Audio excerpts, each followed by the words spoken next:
شالوم و سلامتی خداوند زنده ما عیسی مسیح با تک به تکتون باشه. آمین. که امروز به نام پرجلال مسیح کاری که از ابتدای جلسه روح خدا در ما و در زندگی‌های ما شروع کرده تا با آخر انجام بده. همونطور که خواهرم گفت، اونطوری که اومدیم اونطوری بر نگردیم، بلکه برکت مضاعف یافته، قوت مضاعف یافته، مست مضاعف یافته و پر از روح خدا، پر از شالوم، پر از سلامتی، پر از آرامش خدا و اینکه حضور خدا ما رو تبدیل میکنه، حضور خدا ما رو شفا میده، حضور خدا ما رو برکت میده، حضور خدا جانهای ما رو تازه و تبدیل میکنه، حضور خدا استخوان‌های شکسته و دردمند ما رو از نو بنا میکنه. و امروز با این ایمان و با این باور اینجاییم که اوست که ما رو برکت میده، اوست که در کلیساش به قوت عمل میکنه و اوست که قلب و جان و فکر ما رو تبدیل میکنه و به راههای خودش هدایت میکنه. هاللویا. بهتون خوش آمد میگم عزیزان، چه عزیزانی که از اینستاگرام وصل هستن، چه عزیزانی که در کلیسا هستید. فیض، سلامتی و قوت خدای زنده با تک به تکتون باشه. سرود آخر خیلی سرود زیبایی بود، داشتید میخوندید. شما صفحه منو به صورت شعر دارین، درسته؟ بله من دارم کلی سعی میکنم ببرم. اوکی. این آهنگی که خوندین میخوام اصلش و اورجینالش رو براتون یه چند ثانیه بذارم و ببینیم در حضور خدا چگونه پرستش میکنن. البته عزیزانی که در اینستاگرام من نمیتونن ببیننش.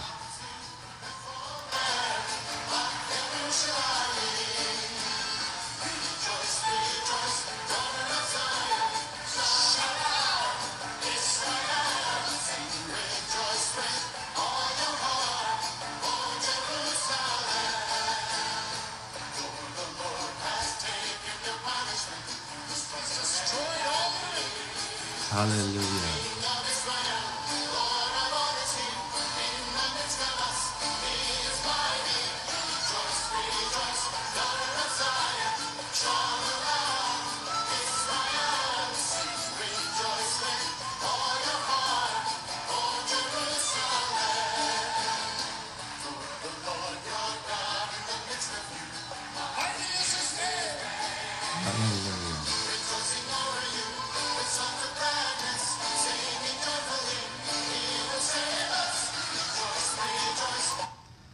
هاللویا.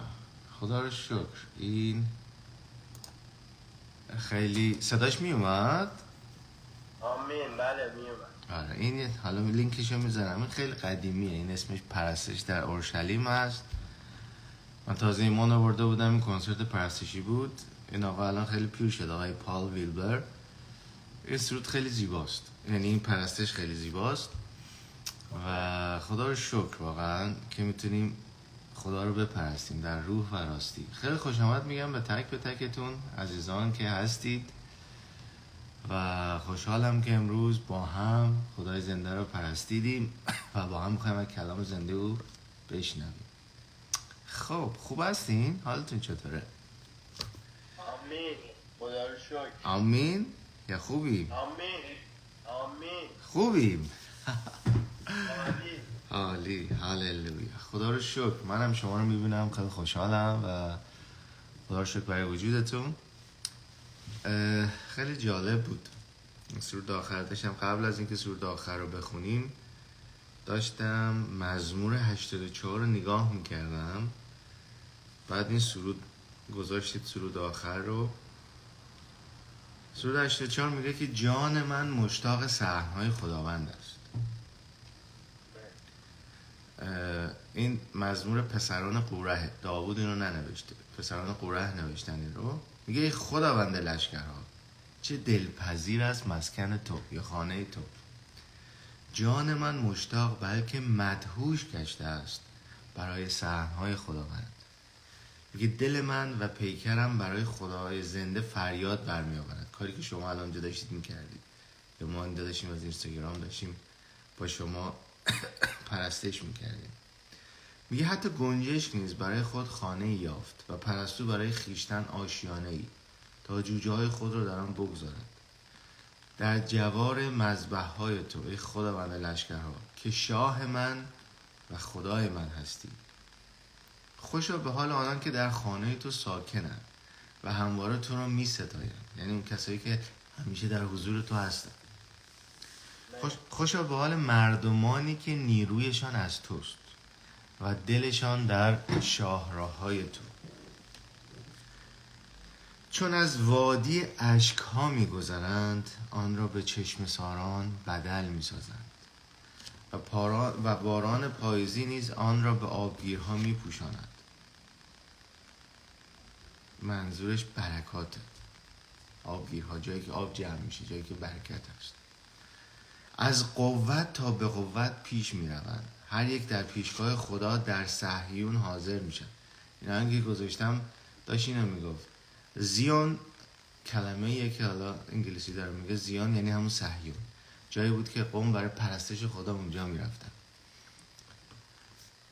و ما در عهد جدید وقتی که اون پرده هیکل پاره شد با دلیری خون مسیح میتونیم به حضور خدا بیان، به تخت فیض خدا بیان.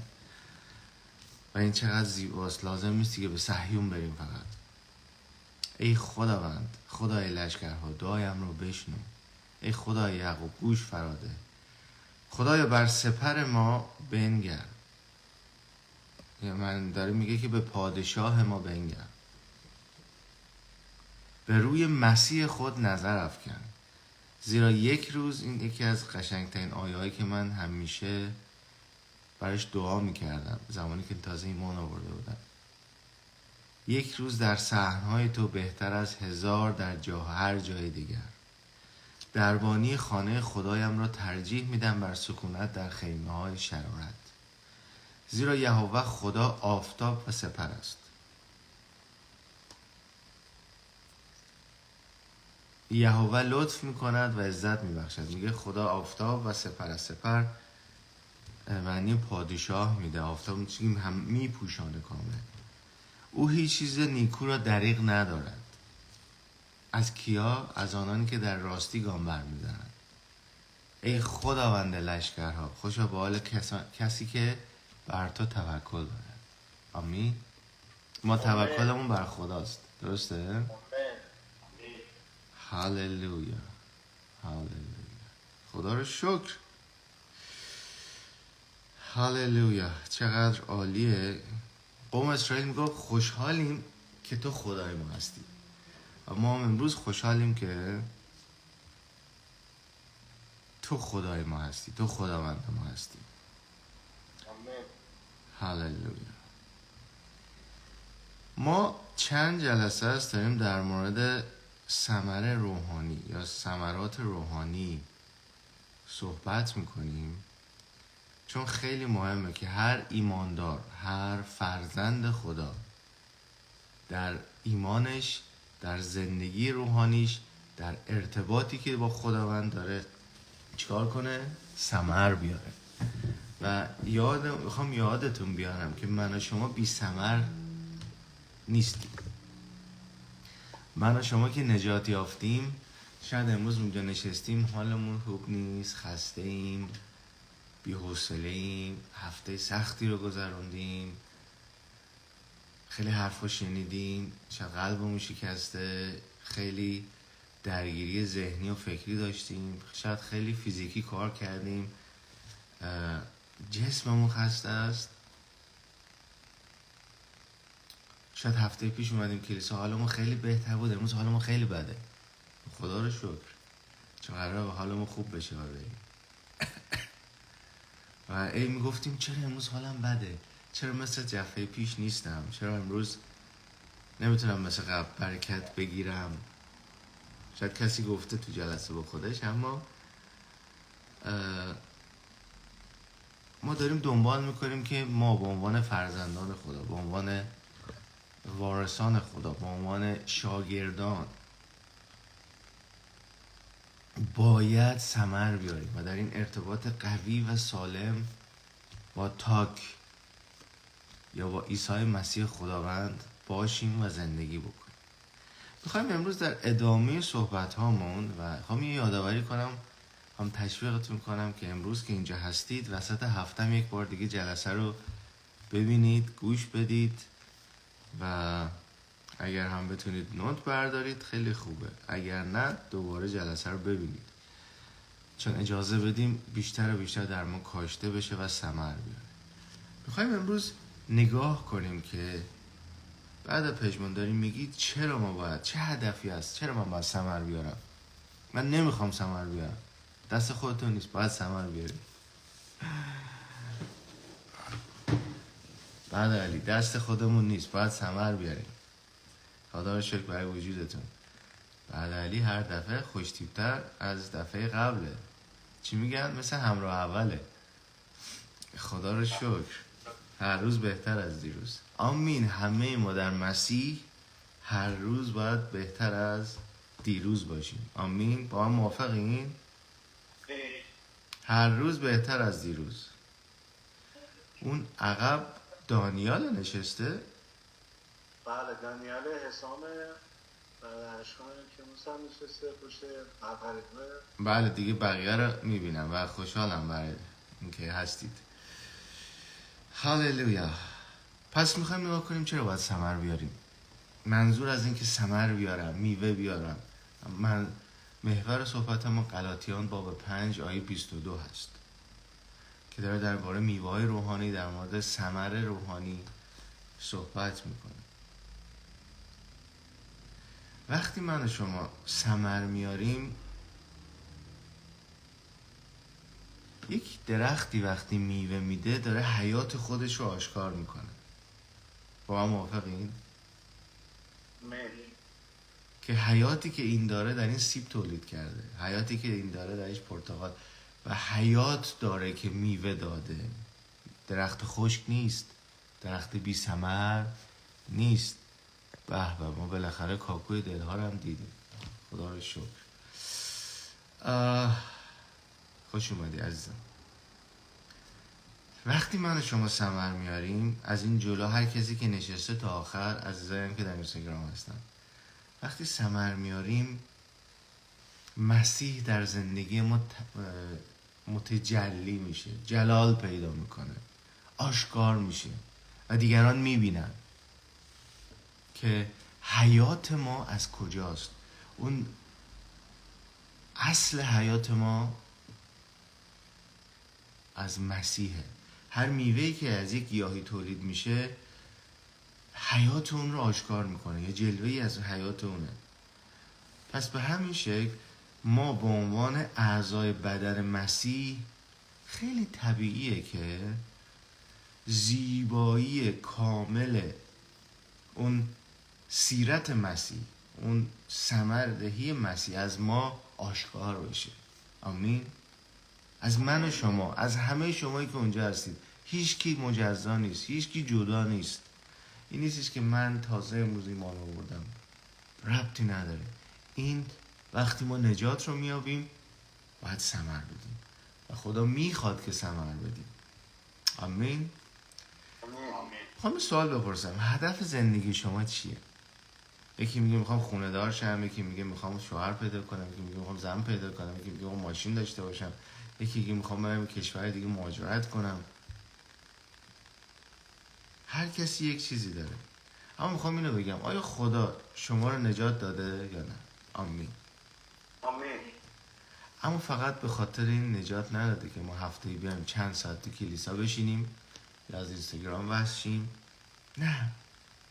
هدف خدا برای زندگی ما اینه که اون چی که داریم میابیم، تعلیمی که داریم دریافت میکنیم رو درش قوی شیم، درش ریشه بدیم، درش ثمر بیاریم و به گمشدگان منتقلش کنیم و ما نور مسیح بر دیگران باشیم. آمین. خدا از ما اینو میخواد و اونها رو به این که به شباهت مسیح در بیان و ثمر بیارن هدایت کنیم. لازمه که مردم مسیح رو از طریق زندگی مسیحیان نگاه کنن، مشاهده کنن، نه فقط از حرف زدنشون نه از صلیب انداختنشون. کسی صلیب میندازه مشکل نیست ها، نمیخوام یه موقع به کسی بر نخوره، اما فقط این نیست. برایان نیستش بهش بر بخوره،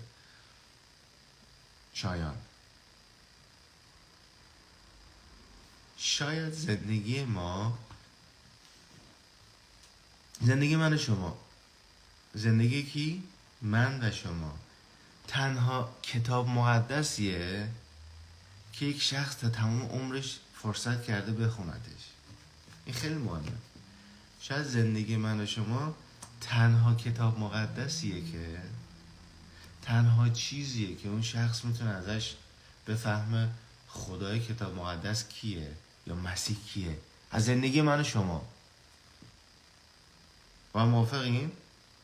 آمین. شاید شما یک بار یک شخص رو میبینید و اون شخص یک بار فرصت داره که کتاب مقدس رو یا انجیل رو یا خدای زنده رو ملاقات کنه و اون اینه که در ما چه دیده میشه، نه اینکه ظاهری، بلکه چی ثمر آورده، چی میوه ما داریم.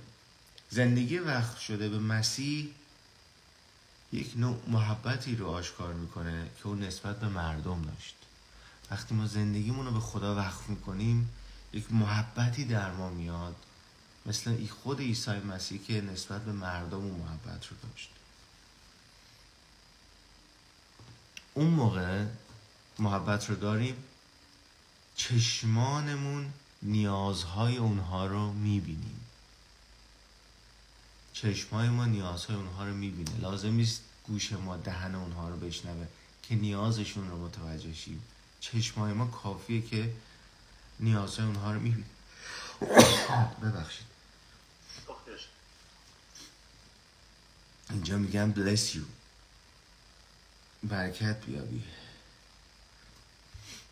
ممنون. چشمانم نیازهای ایشان رو میبینه و پاهایم مرا به سمت کمک به سمت اونها جلو میبره. این چه چیزی به یادتون بیاره؟ داستان سامری نیکو رو چند نفر خوندن؟ چند نفر میدونن؟ میگه سامری نیکو، مرسی، میگه که سامری نیکو، برید بخونیدش. میگه سامری نیکو چیکار کرد؟ او رو دید، دلش به حال او به وی سوخت و به سمت او حرکت کرد. کاری که عیسی مسیح برای من و شما کرد. اولین بار که من و شما رو ملاقات کرد. درسته؟ پس این خصلت باید در من و شما باشه. مگه من و شما نمیخوایم به شباهت عیسی در بیاریم؟ و روح القدس میخواد که من و شما به شباهت عیسی مسیح در بیاریم. یه سوال ازتون دارم و دوست دارم این چند نفر بهم جواب بدن. هدف از نجات چی بوده؟ به نظر شما چرا نجات پیدا کردید؟ چرا خدا شما رو نجات داده؟ تو یک کلمه.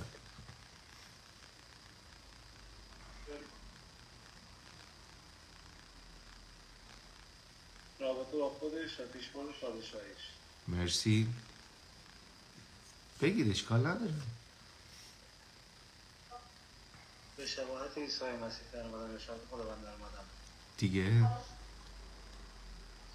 آشتی با خودم. آشتی با خود در. آشتی با خدا و آشتی با خودم. اوکی. این خواهر اینجا نوشتن که حیات جاودان رو به دست بیاریم. آمین.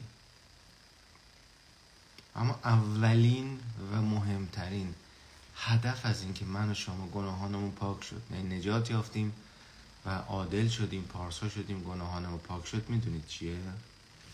فقط و فقط به شباهت عیسی مسیح خداوند در بیاریم. خدا از ما اینو میخواد. اولین و مهمترین هدف اینه که من و شما به شباهت عیسی در بیاییم. حالا شاید این وسط چرا بگم من دوست ندارم، نمیخوام، من خودم خوشگل‌ترم، خوش‌تیپ‌ترم. نه بعضی وقتا میگن یه سری. هاللویا. پس زندگی که وقف خدا میشه، وقف مسیح میشه، یک محبتی رو آشکار میکنه که عیسی به سمت مردم داشت. و اگر زندگی من، زندگی ما، زندگی شما تجلی زندگی مسیح باشه، گوشهایم گریه ایشان را خواهد شنید، چشمانم نیاز ایشان را خواهد دید و پاهایم مرا به سمت کمک به ایشان رهبری میکنه، خواهد برد. آمین. و دستهایم از اونها مراقبت میکنه.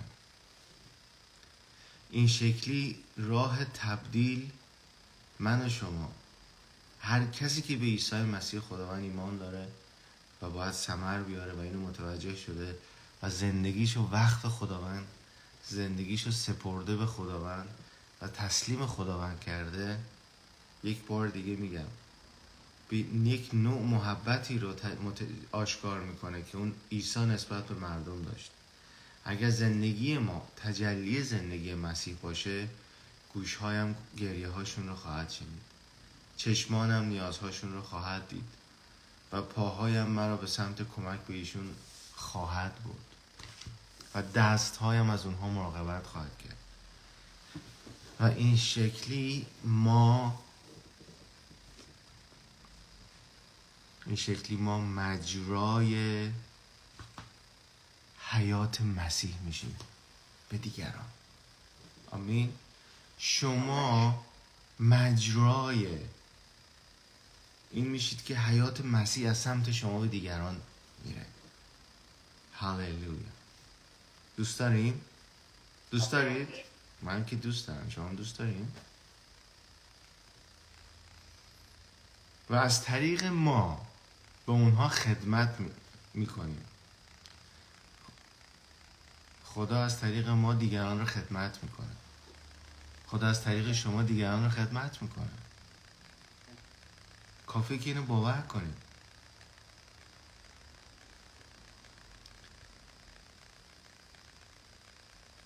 آیا شما مجرای انتقال حیات مسیح به مردم هستین؟ آیا خدا از طریق شما به دیگران خدمت میکنه؟ خدمت فقط موعظه کردن نیست، تعلیم دادن نیست، بشارت دادن نیست. وقتی که یک آب میدی دست یک کسی، یک لیوان آب میدی دست کسی، وقتی که به حرفاش گوش میکنی، وقتی که دلش خیلی پره و میاد پیش شما با امانت حرفاشو گوش میدی، اجازه میدی خالی بشه، وقتی که دیگران رو تسلی میدین، وقتی که دیگران رو تشویق میکنید، دارید خدا از طریق شما داره دیگران رو خدمت میکنه. خواهر سری لیوان آب داد، سری آره. خدا رو شکر. و خدا رو شکر واسه عزیزی که خواهری هستن که بیماران رو خدمت میکنن به نام مسیح. خدا بهشون فیض بده، خدا ازشون حفاظت بکنه و خدا تمامی نیازهاشون رو برطرف بکنه واسه اون کاری که دارن انجام میدن به نام پرجلال مسیح. آره. خواهرمون ببین همین الان تمرین کرد، مجرای محبت و فیض شد، برادرمون رو خدمت کرد. برادر علی خدا خیلی دوست داره. ببین هاللویا. خدا رو شکر. پس اولین مورد گفتیم چیه؟ چرا باید ثمر بیاریم؟ ثمردهی یا میوه آوردن ما مسیح رو جلال میده، مسیح رو آشکار میکنه. ای خدا جلال بیاب، یعنی ای خدا آشکار شو. آمین. در زندگیم ای خداوند جلال بیاب. یه سرود خیلی زیباست، داریم میخونیم خداوند تو زندگی من آشکار شد. دومین دلیل اینه که گفتم و باز هم میگم، وقتی که ثمر میاریم یعنی شاگردیم. وقتی ثمر میاریم یعنی شاگردیم. عیسی فرمود که ما باید به شاگردانش گفت باید میوه بسیار بیاریم تا نشون بدهیم که شاگردان وی هستیم. انجیل یوحنا باب 15 آیه 8 رو اگر نگاه کنیم،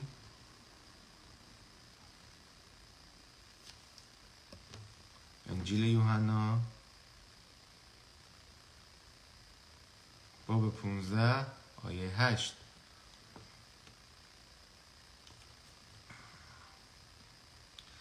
جلال پدر من در این است که شما، عیسی داره به ما میگه، عیسی خداوند داره به ما میگه، به من و شما، به هر کسی که داره میشنوه، اگر در من بمانید. جلال آیه 7 رو میخونم.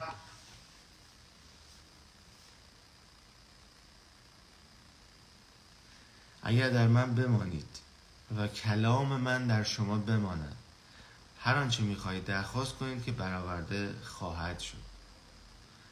جلال پدر من در این است که شما میوه بسیار آورید. انجیل یوحنا باب 15 آیه 8. جلال پدر من در این است که شما میوه بسیار آورید و این گونه شاگرد من خواهید شد. آمین. زمانی میتونیم بگیم شاگرد هستیم که میوه بیاریم و این خواست و اراده خداست که دعا کنیم. امروز دیشب داشتم این توی قلب اومد بگم چقدر، امروز اینو بگم، چقدر دعا میکنیم که خداوندا من میخوام به شباهت تو در بیام. آمین. چقدر دعا میکنیم خداوندا این چیزها رو از من بردار.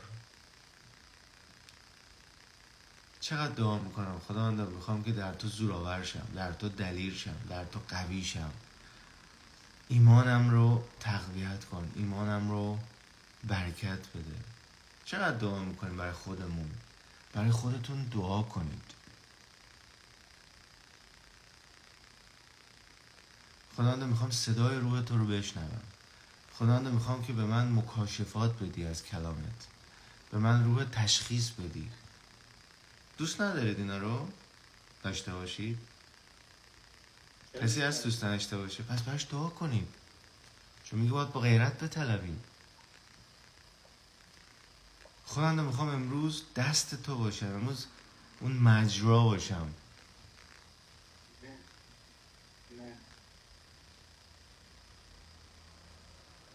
هللویا، هللویا. امروز از من استفاده کن تا چشم تو باشم، تا گوش تو باشم، تا دهن تو باشم، تا تو از طریق من جلال پیدا کنی. و این برای همه شماست و همه شما میتونید. شاید میگی من نمیتونم آخه. نه، شما میتونی. اونی که میگه نمیتونی بر پی کارش، دروغشو باور نمیکنی. آمین.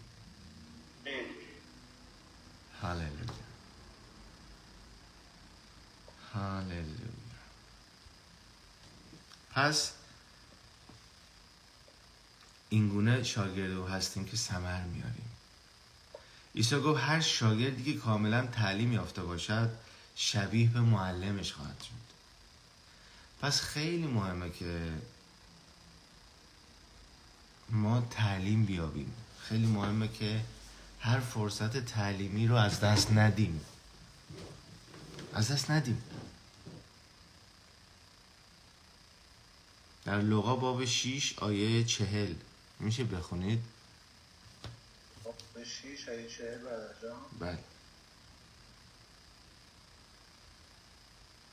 از ترجمه مژده میخوام، مشکل نداره؟ نه بخونید، مشکل نداره. شاگرد بالاتر از استاد خود نیست، اما وقتی تحصیلات خود را به پایان برساند به پایه استادش خواهد رسید. آمین.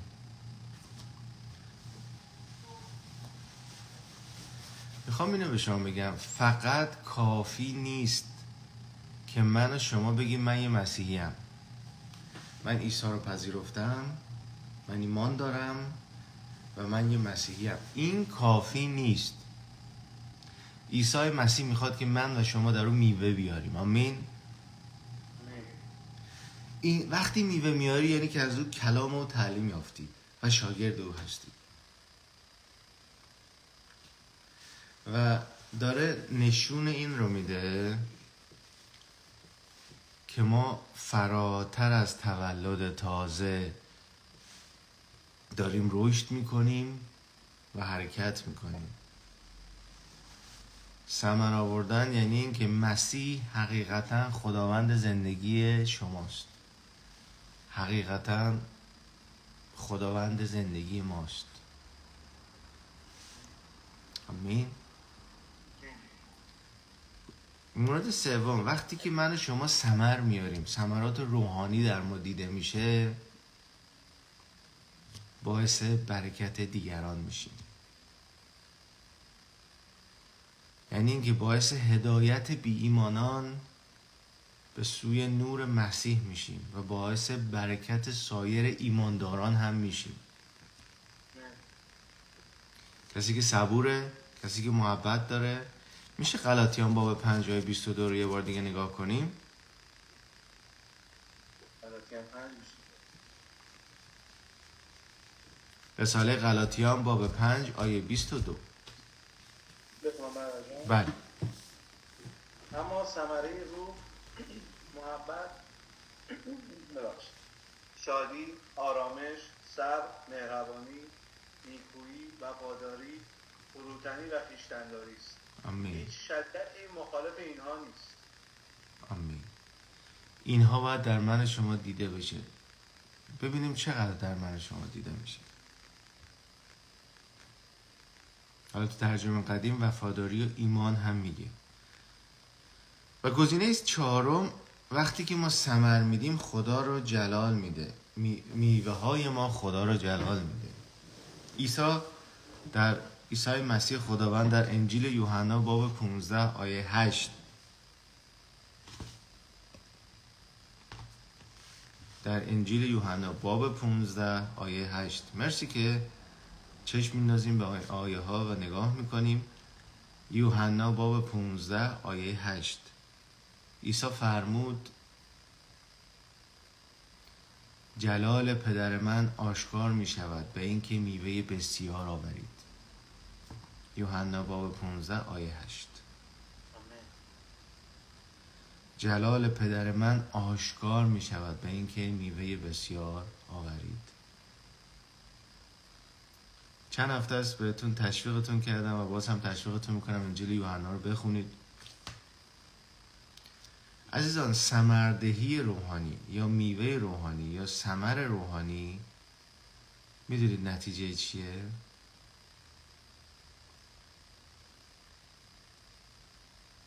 یوحنا 10 رو نگاه کنید. وقتی من و شما ثمر میاریم، ثمر روحانی میاریم، میوه روحانی در ما دیده میشه. ما الان میدونیم میوه روحانی چیه؟ کسی هست اینجا ندونه؟ هممون میدونیم. غلاطیان باب 5 آیه 22 ثمر روحانی یا میوه روحانی که صحبت میکنیم، داریم در مورد آیه غلاطیان باب 5 آیه 22 صحبت میکنیم. اما ثمر روحانی نتیجه یک چیزه. اگر برادرمون کسی دیگه هم اگه دوست داره میتونه بخونه یوحنا باب 10 آیه 10. اگر نه که شما بخون برادر.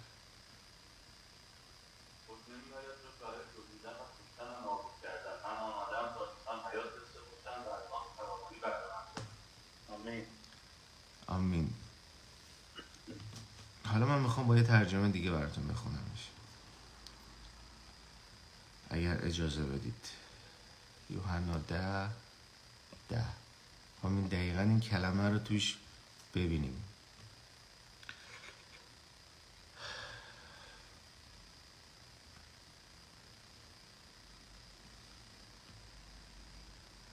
این هم نیست و این هم نیست. ببینم کجا بود.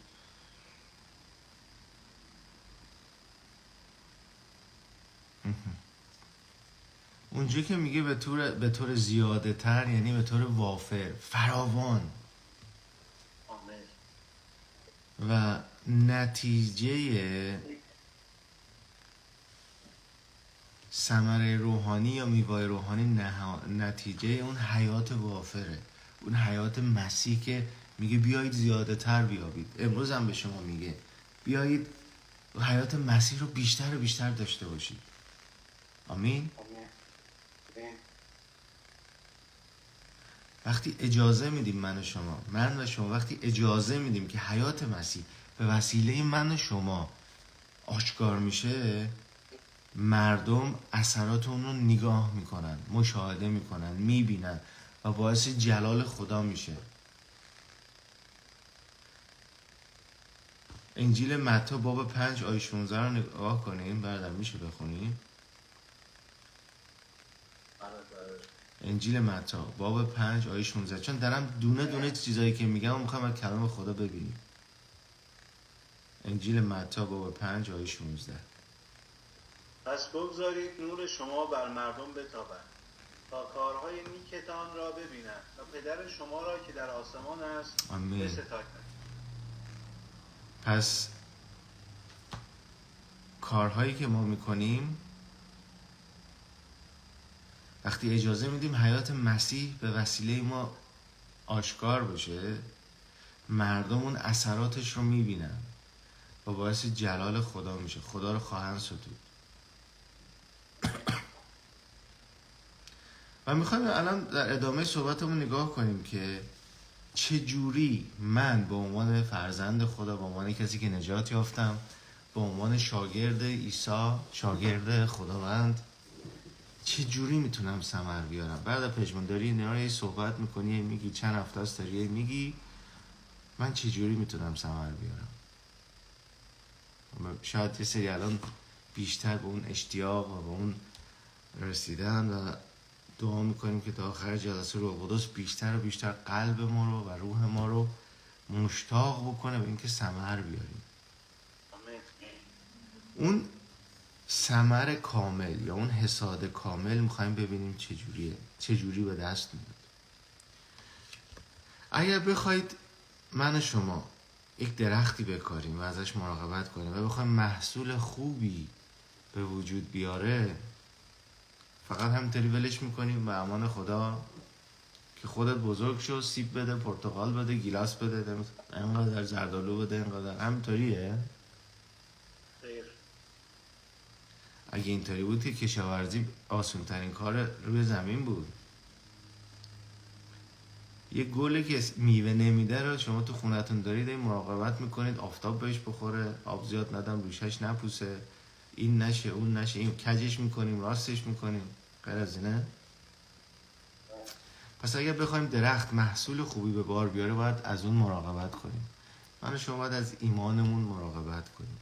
ایمان ما اینطوری نیستش که توی بیابون دیدید کاج میکنن، از این چیزایی که شهرداری دیدم جنگل میکشت، 2 چوبم میذارن میرن، حالا که بیان آب بدن، خب معلومه نصفش خوش میشه. اما ایمان احتیاج به مراقبت داره، به مواظبت داره.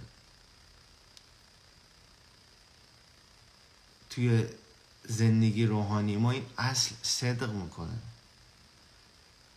و میخوایم الان بیشتر نگاه کنیم که چه جوری میشه کمک کنیم که ثمر روحانی در زندگیمون بیشتر و بیشتر به بار بیاد. ما بعد از اینکه روح القدس رو به عنوان تسلی دهنده، یاور دائمی به خودمون پذیرفتیم، شما رو به عنوان روح القدس رو به عنوان کسی که همیشه در کنارتونه، یاور شماست، دوست شماست، راهنمای شماست، تعلیم دهنده شماست، قبول کردید. درسته؟ نه. قبول کردن یه قسمته. قسمت دوم اینه که باید من و شما با روح القدس همکاری کنیم تا در شما ثمر به بار بیاره. من و شما اگر با روح القدس همکاری نکنیم ثمری در ما دیده نمیشه. اون جایی که روح القدس من و شما رو ملزم میکنه، اگر ملزم شیم ثمر میاریم. مثل اون ریشه، مثل اون شاخه‌ای که بریده میشه بعد ثمر بیشتر میاره. اولین چیز اینه که مشارکت با خدا رو پرورش بدیم. یعنی چی برادر پرورش بدیم؟ مشارکت با خدا رو پرورش بدیم یعنی چی؟ کلمه پرورش کسی میتونه به من کمک بکنه؟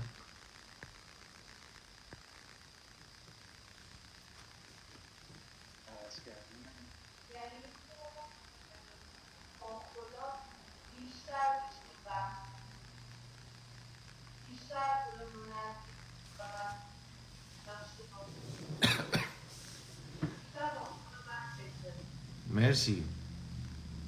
آمین. پرورش به معنای تشویق، ترغیب، مشتاق شدن، کاری بکنیم که مشتاق شیم، ترغیب و آماده کردن زمینه رشد. پرورش اینه. اوکی. میخوام یه چیزی به شما بگم. وقتی که درخت شکوفه داره، شکوفه گیلاس، به به، شکوفه آلبالو، شکوفه سیب، همین میگن ای وای بارون نیاد، تگرگ نیاد، نمیدونم باد نیاد این شکوفه ها رو ببره. درسته؟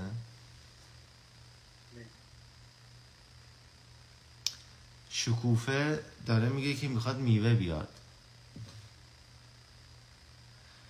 پس تا قبل از اینکه میوه بیاد خیلی کارهای زیادی، پلاستیک بکشن، سقف بزنن، آی مواظب باشن، سم بزنن، هزار تا کار میکنن تا میوه بیاد، یا تا درخت برای میوه دادن آمادش کود میدن، بهش مراقبت میکنن. باغبان خیلی تلاش میکنه که این همون پرورش هست. از طریق رابطه یا مشارکت دائمی ما با خداست که زندگی من و شما تحول پیدا میکنه. چند روز پیش داشتم فیلم چوزن رو نگاه میکردم، انتخاب شده، خیلی قشنگ بود. مردم دنبال پادشاهی بودن که بیاد اونها را دست رومی ها آزاد کنه. سلام عزیزم، خیلی خوش اومدی علی جان. اما اون اومده بود که پادشاهی خدا رو به اونها بگه و پادشاهی خداست که دلها و قلبهای اونها رو نجات میده و آزاد میکنه. چقدر خدا یاد من این آورد که ما در ایران امروز مردم دنبال پادشاه هن. پادشاه ها بیان برن، من مشکل با پادشاه ندارم، اما مردم ایران نیاز به خدای زنده دارن. نیاز به این دارن که چشمان دلشون باز بشه. نیاز دارن، کلام خدا میگه خدای این دنیا، خدای دنیا شیطانه، چشمان دلشون رو بسته که نور انجیل را نبینن. مردم ما نیاز دارن که با خدای زنده روبروشن و خدای زنده باعث آزادی اونها بشه. چون ما نیاز داریم که افکار ما عوض شه، طرز فکر ما عوض شه و این نیاز مردم ماست. فیلم چوزن فیلم قشنگیه، میتونید اپلیکیشنش رو دانلود کنید تو گوشیتون و مدام ببینیدش با زیرنویس فارسی و تشویقتون میکنم ببینیدش، خیلی برکت میگیرید.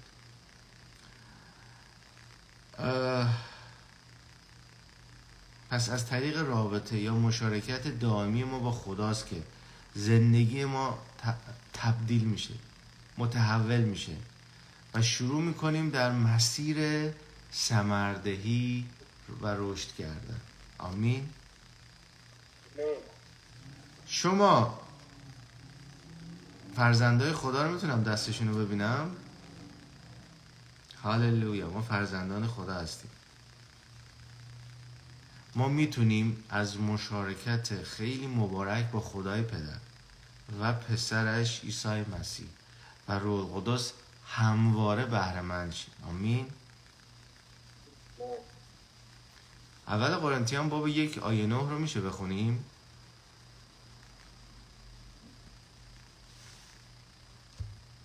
یک لحظه برادر جان. اول قرنتیان 1:9.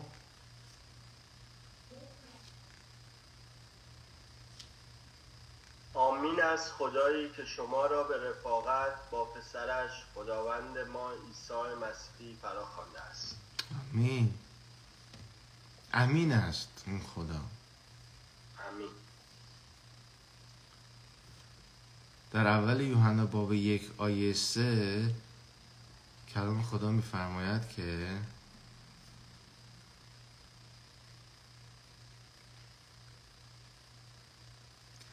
ما آنچه را دیدیم و شنیدیم، رساله اول یوحنا باب 1 آیه 3. ما آنچه را دیده و شنیده ایم به شما نیز اعلام میکنیم تا شما نیز با ما رفاقت داشته باشید. یعنی مصاحبت، یعنی مشارکت. رفیق معنیش اینه که باید مشارکت کنه، مصاحبت کنه. با ما رفاقت داشته باشید. رفاقت ما با پدر و با پسرش عیسی مسیح است. ما این رو به شما می نویسیم تا شادیتان کامل گردد. هللویا.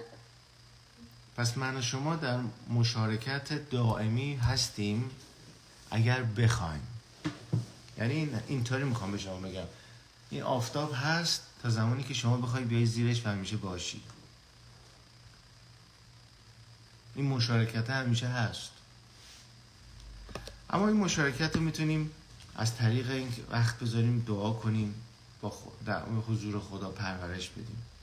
میتونیم اطاعت کنیم از کلام خدا و طبق کلام خدا زندگی کنیم، پرورش بدیم. وقتی که عیسی در مورد ثمر روحانی به شاگرداش تعلیم میداد، به اونها گفت اجازه بدید، اجازه بدن تا کلامش در آنها باقی بماند. کلام خدا باید در قلب من و شما، در زندگی من و شما باشه. میگه در مزمور نویس میگه کلام تو رو در قلب خود دارم تا گناه نکنم. خیلی زیباست. در انجیل یوحنا باب 15 آیه 7 این رو میگه که نگاه کنیم. بذاریم یه خورده نگاه کنیم.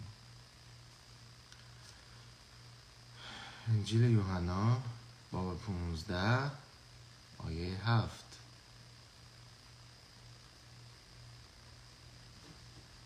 اگر در من بمانید و کلام من در شما بماند، هر آنچه میخواهید درخواست کنید که برآورده خواهد شد. آمین. این اصلشه که باید بدونیم. و عیسی مسیح گفت که مادامی که از احکام او پیروی کنیم، به ویژه دوست داشتن یکدیگر و وقتی در همدیگر رو محبت میکنیم، یعنی در محبت او ماندیم، هستیم. انجیل یوحنا باب 15 آیه 9 و 10 رو میشه بخونین؟ همان گونه که پدر مرا دوست داشته است، من نیز شما را دوست داشتم.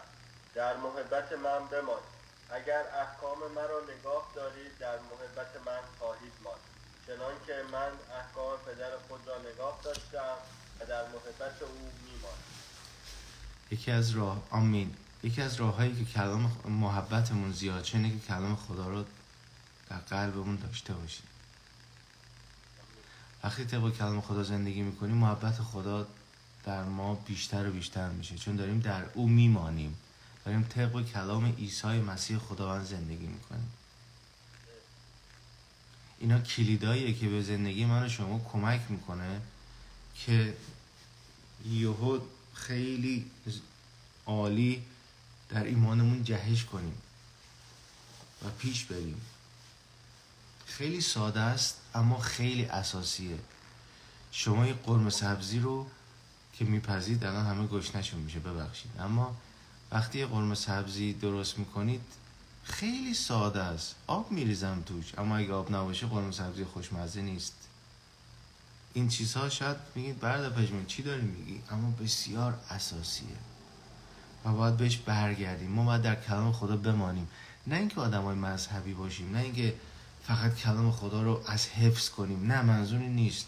کلام خدا در من شما جسم بپوشه، یعنی یک چیز جدا نباشه، یک چیز عاریه نباشه، گوشت و پوست و استخون ما باشه، ما زندگیش کنیم کلام خدا رو. اینه کلام در من بماند. نمیگه کلام بر من بماند، میگه در من بماند. مثل لباس نیست که خیلی زیبا باشه، مثل پوست و صورت و گوشت و استخون ماست.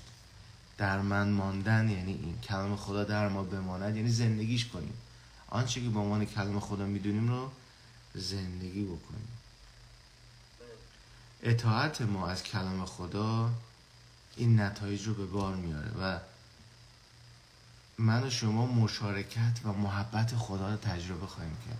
کسی نیست که با خدا مشارکت داشته باشه، رابطه خوب داشته باشه و محبت خدا رو تجربه نکنه. و بعد از اینکه من و شما محبت خدا رو تجربه میکنیم، زندگیمون عوض میشه. چون چیزی که من و شما رو تبدیل میکنه چیه؟ محبت خداست. چیزی که زندگی من و شما رو تبدیل میکنه، منو از اونی که خیلی وحشتناک بودم تا به امروز تبدیل کرده، محبت خداست که از طریق روح القدس در قلب‌های ما ریخته میشه.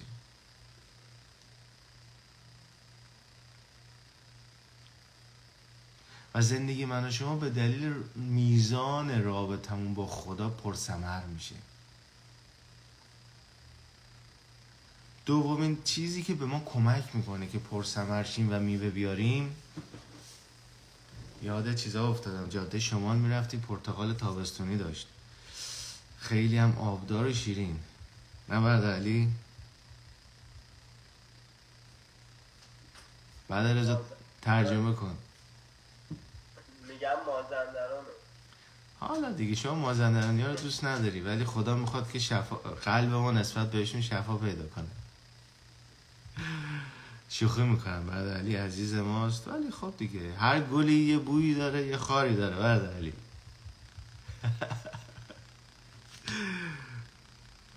بهترین دستگاه جوشکاری دنیا رو هم دستت بگیری جوش بدی یا دستتو میسوزونه. درسته؟ خدا رو شکر.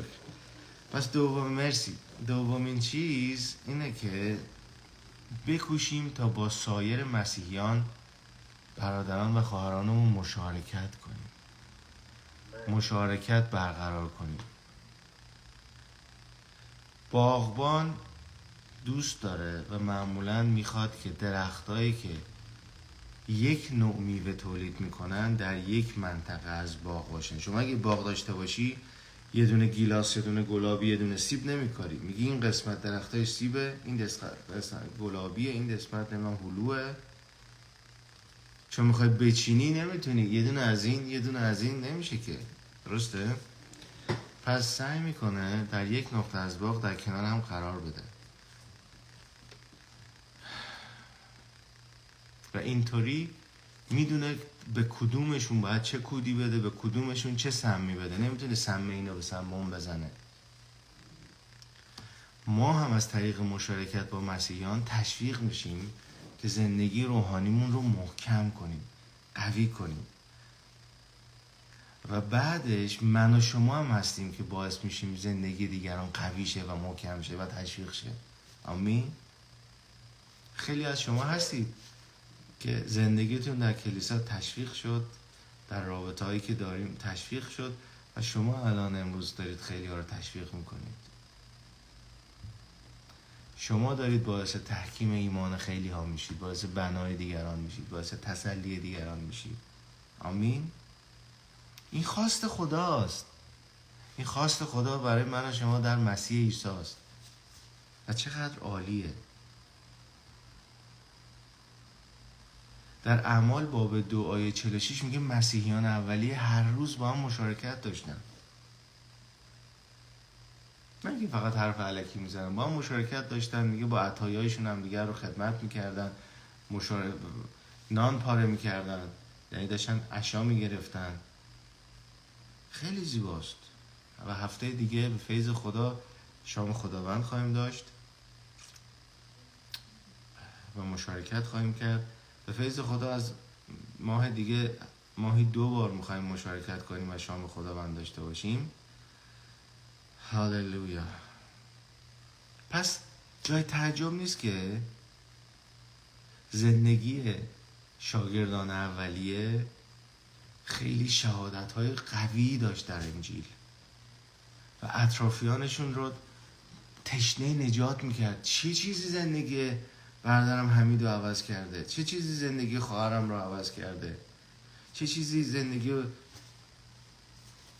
برادرم، الان میشه برادرم اشکان رو، دوستشون چی بود؟ اشکان رو، دانیال رو، برادر علی رو، حسام رو، رضا رو، دو تا خواهرامون رو، من مخصوصا از وقتا اسم رو نمیگم، اما چه چیزی اینا رو زندگیشون عوض کرد، چرا این شکلی شدن، منم میخوام اینطوری بشم. این محبت از کجا آمده؟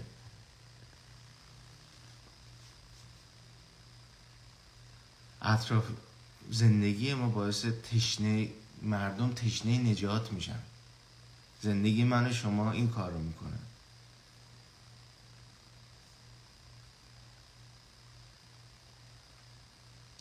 و میبینیم که خیلی هر روز گمشده ها نجات پیدا میکنن و خداوند بر شمار ناجیان اضافه میکنه.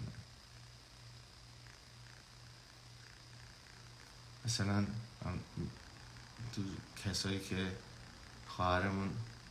خواهرمون فرو به قول گفتنی میشناسن، این چرا این شکلی شد، پارسال یه شکل دیگه بود، چیکار داره میکنه؟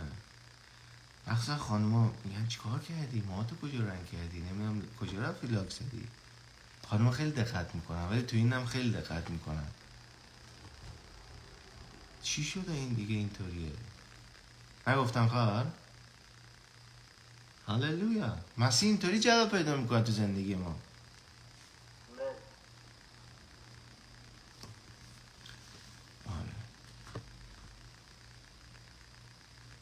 کسایی که 20 سال پیش بعد علی رو دیدن الان میبینن میگن تی بلا میسر برادر کجا رفتی، چی شده، قربونت بشم. آمین. کار خدا تو زندگی من شما اینه. نه بعد علی میگه برادر پژمان امروز منو ول نمیکنه، من دوستت دارم برادر، خدا رو شکر.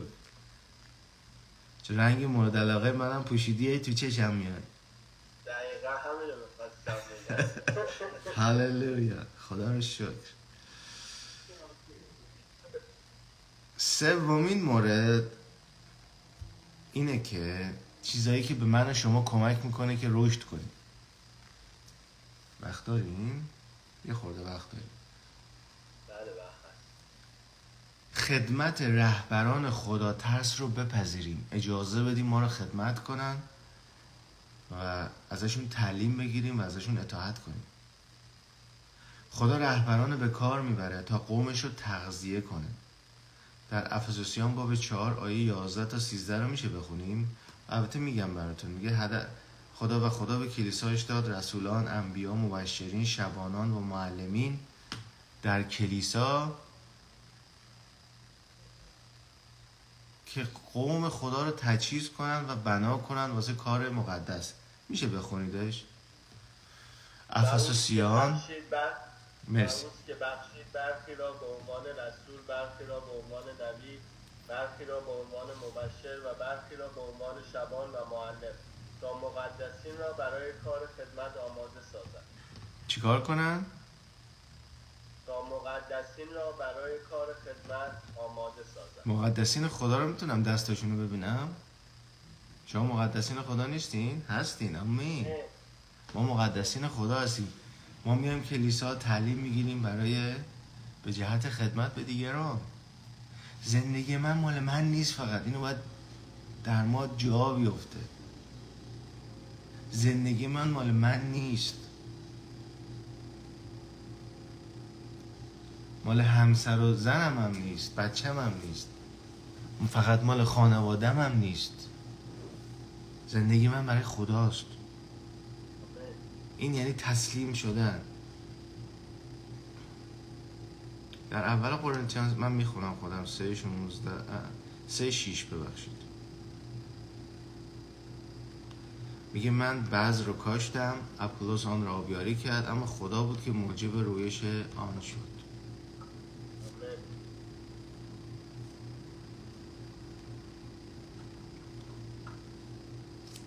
پولس داره در مورد نقش‌های مختلفی که داره و اپولوس در کمک به قرنتیان میگه من کاشتم، اپولوس آبیاری کرد، اما خداست که نمو داد یا خداست که رشد داد. وقتی تعالیمی رو که خدا به واسطه رهبران میده میپذیریم و تو زندگیمون پیاده میکنیم، خیلی ثمرات بهتر و بیشتری میاریم.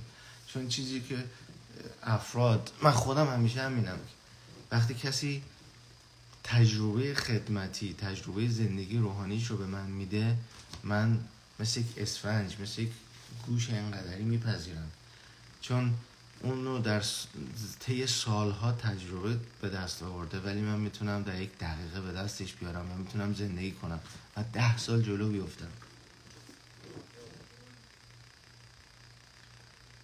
و چهارمین چیزی که خیلی مهمه در مورد ثمر آوردن، مراقب سلامتی روحانی خودتون باشید. میگه چی؟ مراقب زیباییاتون باشید، اما منظورش زیبایی روحانی. مراقب سلامت روحانیتون باشید. درخت رو همیشه یه چیزایی تهدید میکنه، هر چقدر تنومند باشه. میبینی یک کرم انقدری، یه درخت بچه گندگی چند صد ساله که ریشای قوی رو داره میپوسونه و بعد میشکنه، میان نمیدونم رنگ میزنن، نفت میزنن، گازوئیل میزنن، یه سمغ میزنن، یه چیزایی میزنن که تا یه جاهایی که اینا چیزی نباشه. یه مسیحی باید مراقب چیزایی باشه که میتونه حیات روحانیش رو نابود کنه و شوخی هم نداره. دشواری داره اما شوخی نداره. آمین. عادات بد، رفتارهای نادرست، دوستیهای نامناسب، اندیشه‌های مخرب، خواهش‌هایی که اشتباه، باید به عنوان یک تهدید برای رشد روحانی ما تلقی بشه. و هرچی صدای روح القدس شما در زندگیمون گوش میکنیم، تو هر قسمتی آلارم میده. بعد آلارما رو گوش کنیم عزیزان. وقتی که بهش گوش نکنی، اونم یه خورده ساکت میشه، محزون میشه. هم دوست دارن برادر من میخوام صدای روح خدا رو بشنوم، میخوام صدای روح خدا رو بشنوم به مردم پیغام بدم. اوکی، هاللویا.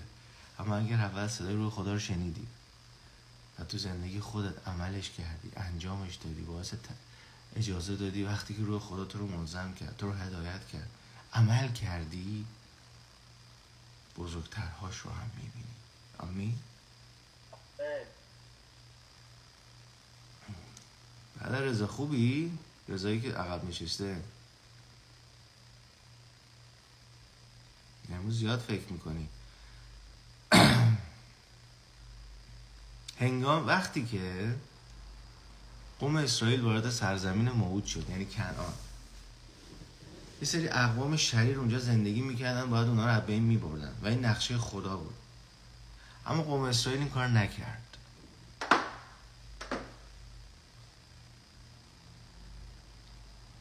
و چه اتفاقی افتاد؟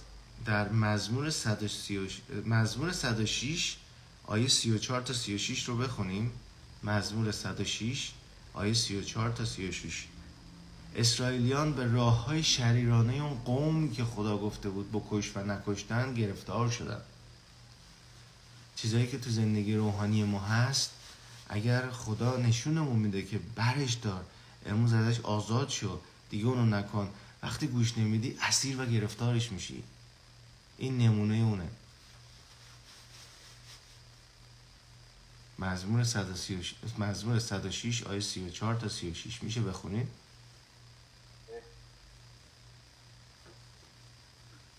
ملت‌ها را هلاک نکردند، آنگونه که خداوند ایشان را هم فرموده بود، بلکه با قوم‌ها درآمیختند و کارهای ایشان را فرا گرفتند. بت‌های ایشان را عبادت کردند که برایشان دام گردید. آمین. پس تجربه اینا برای ما هوشیاریه، یک آلارمه. ما باید مراقب باشیم و اجازه ندیم که عادت‌ها و رفتارهای نادرست در زندگی ما باقی بمونه یا شکل بگیره. در عبرانیان باب 12 آیه 15 رو هم میشه نگاه کنیم و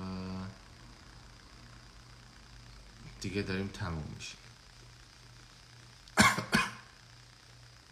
بخونم بعد از بله. مواظب باشید کسی از فیض خدا محروم نشود و هیچ ریشه تلخی نمو نکند، مبادا موجب ناآرامی شود و بسیاری را آلوده کند. آمین. ریشه تلخی میدونید کجا رشد میکنه؟ قلبمون. دیگه کسی دیگه میخواد نظری بده؟ در روحمون. در روحمون. اوکی. در جانمون. یه چیزی میخوام بگم. روح من و شما پلم شده با روح القدس. هیچ چیزی نمیتونه توش تاثیر بذاره. میخوام اینو کاملا بدونیم، چون روح خدا با روح ما یکی شده. روح ما نجات داره، روح ما شفا داره و پلم شده. هیچ چیزی با روح من و شما نمیتونه کاری بکنه. چیزی که میشه ما تاثیر بذاره رو قسمت جانمونه، افکارمون، ارادهمون و احساساتمون. آمین. این یه قسمت. اما ریشه تلخی در ته قلب ما رشد میکنه، نه در بالای قلب ما. یه جایی که اول فکر نمی کنیم ای رشد میکنه، بعد یهو ما رو میگیره. جاشو بلده کجا باشه، جلوی چشم و جلوی دست نیست. پس عبرانیان به ما هشدار میده اجازه ندیم که تلخی رشد کنه. خار مثل همونی که عیسی مسیح در لوقا باب 8 آیه 14 گفت. خارهایی که میان و اون محصول رو اینطوری از بین میبرن. عادات و رفتارهای بد هم میتونه مانع از این بشه که تبدیل به شخصی بشیم که خدا میخواد. و لازمه که مراقب شیطان باشیم، زیرا سعی میکنه که شما رو از مسیر منحرف کنه. بزرگترین کاری که شیطان میکنه اینه که ما دروغاشو باور کنیم. شیطان فقط منتظر اینه که ما از حقیقت کلام خدا دست برداریم، شک کنیم نسبت بهش و دروغ‌های رو باور کنیم. اولین جایی که تو کلام خدا میبینیم پیدایش باب 3. آیا خدا گفته واقعا اگه از این میوه بخورید میمیرید؟ کی گفته؟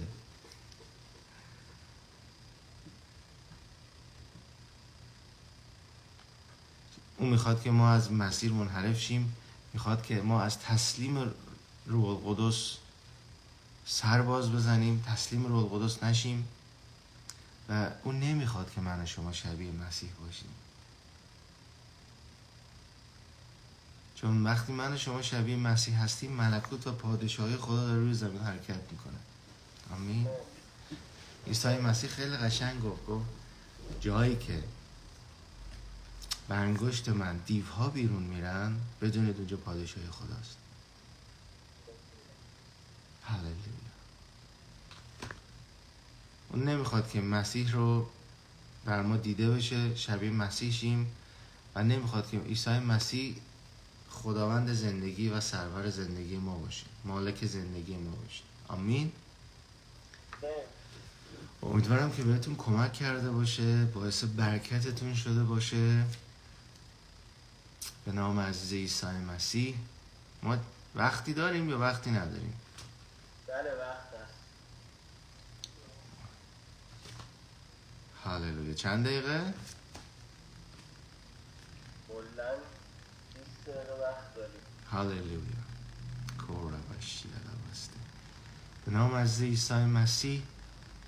دعای من اینه واسه شما عزیزانی که در اینستاگرام هستید، شالوم خدا، سلامتی خدا با شما باشه و همونطور عزیزانی که دارن از کلیسا گوش میکنن.